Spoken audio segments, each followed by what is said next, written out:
Ça tourne pas, hein. Ça tourne.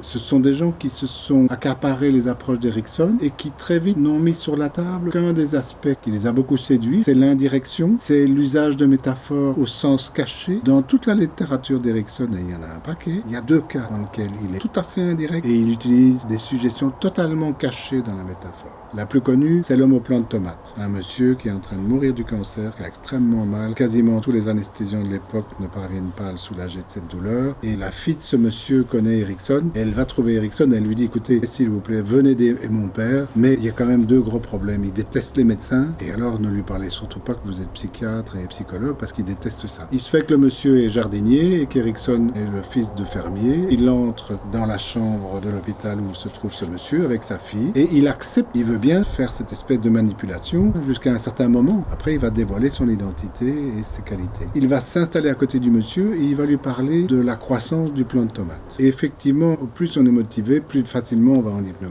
Et donc le bonhomme, il est hyper motivé à cause de ses douleurs physiques. Et très vite, grâce à cette métaphore, cette illustration dans laquelle, de manière plus ou moins cachée, il glisse des propositions d'anesthésie, de détente, de confort, des choses comme ça. Et l'autre cas, la petite jeune femme qui est complètement hystérique. Donc quand on parle d'hystérie, c'est immensément de souffrance, on l'oublie trop souvent. La fille qui dort avec elle dans la même chambre à l'UNIF fait appel à Erikson. Erikson accepte de nouveau, pour le moment, ces circonstances manipulatoires. Et il va hypnotiser celle qui demande le coup de main. Ça veut dire que Erikson va hypnotiser la deuxième en hypnotisant la première. Voilà un autre cas d'indirection. Mais la plupart du temps, quand on regarde le travail qu'il fait avec les gens, il cause avec les gens, il les observe des pieds à la tête. Le peu que tu commences à aller en hypnose, même maintenant en m'écoutant, je peux juste te dire, ah ok, tu sens que l'hypnose est là, alors tu me fais bruit de la tête, et puis dans 2 minutes, ça va se développer, surtout si tu en as envie ou besoin. Mais si tu n'en as pas envie, tu vas pouvoir le bloquer.